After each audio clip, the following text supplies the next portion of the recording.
Hey, what's up everybody? So today's topic is basically where am I going to put my money? Where am I going to have my money placed? What brokerages am I going to use? And how and where am I going to invest? What platforms am I going to use? And in 2020, you'd be very hard pressed to come up with a wrong answer, but I'm actually going to start with a wrong answer. I am totally against using a app-derived platform to invest your money. Now, there's nothing totally wrong with things like Robinhood and Webull. I mean, they're linked down bottom. I use them. But if you are going to put the majority of your investment dollars into app-driven platforms, you're in for a rude awakening. A lot of these platforms aren't really made for timely trades, for coming in and out of the market and really trying to be on top of your dollar.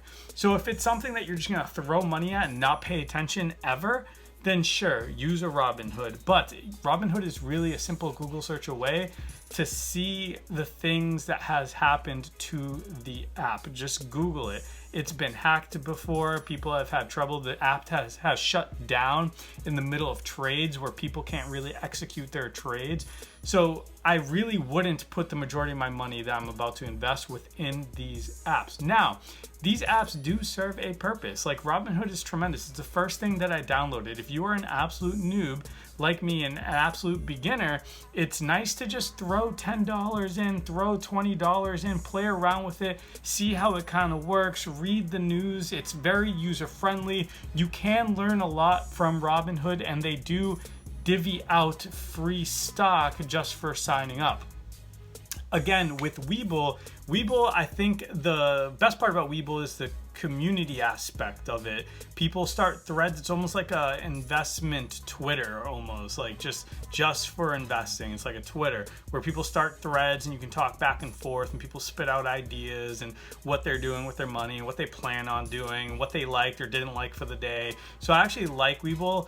And Webull, again, does give out free stock if you throw in $100, which is what I ended up doing. I threw $100 in there and I picked out a few different stocks, and then they gave me, I think it was 2 free stocks. So it was fun to use at the very beginning and start reading the ins and outs, and it was very user-friendly as well. And the Webull link is down bottom as well in the description. Now, let's get to the nitty-gritty though.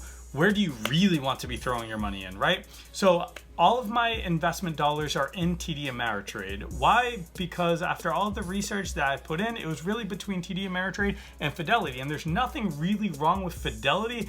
The only reason I went with TD Ameritrade is because somebody that I trust who invests at a high level recommended TD Ameritrade to me. So that's where I made my account. It was super simple, super easy friendly. I'm sure Fidelity would have been exactly the same way. No commissions. Like I said, no commissions is basically a staple nowadays.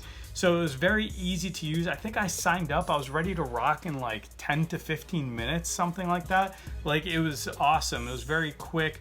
And I love going onto the app. So it does have an app. As much as I just bashed apps, it does have an app. It's very user-friendly. I have the app on my iPhone and I have it on my iPad, along with being able to trade online commission-free, which is awesome as well. Now, Fidelity is exactly the same way. You can't go wrong with Fidelity either. So I highly recommend even going towards them. Even though I do not use Fidelity, it's still very highly rated. Fidelity may have an upper hand on information. You may be getting news and information at a much higher rate prior to the stock market opening, maybe even after it closes. The articles and the reports are a little bit more in depth on Fidelity than they are on TD Ameritrade. Not to say that TD Ameritrade does a poor job, because I've had a lot of success navigating the site for TD Ameritrade, and again, very user-friendly. I highly recommend it.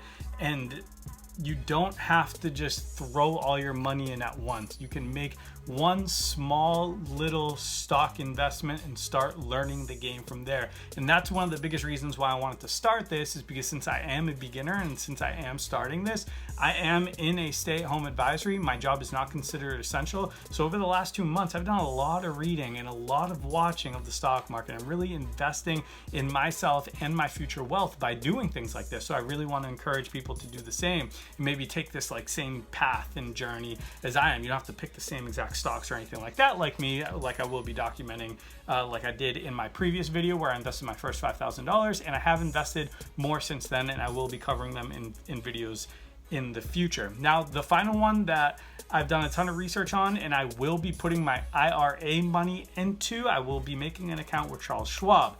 They seem to have one of the best platforms for mutual funds, very user-friendly as well. There are some like hidden fees in Charles Schwab, nothing really crazy. Like if you want to trade over the phone, which honestly, like who does that nowadays? I'm sure there are people who do. You will get a fee, but with free online trading, again, being a staple of the industry, like there's no reason to be calling up a stockbroker or anything like that.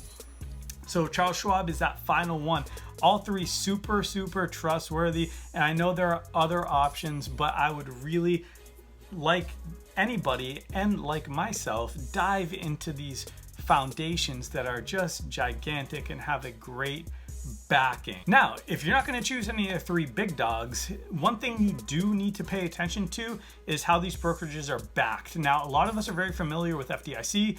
That is what's backing up banks, right? If a bank were to go bankrupt, if Bank of America went bankrupt, they are backed by FDIC. And if you have X amount of dollars, you will be protected with that. Now, the brokerage realm, this is now SIPC. Now, the SIPC serves a very similar realm to FDIC. So very simply put, whatever brokerage you do choose to invest in and put your capital into, just make sure they are protected by SIPC. It's very important, and it should be something that you should ask, especially if you go somewhere local. Hope you liked the video. Hope it brought some sort of value to you. Thanks for watching. If you did enjoy it, do me a favor and just support the channel by subscribing, and I will see everybody later.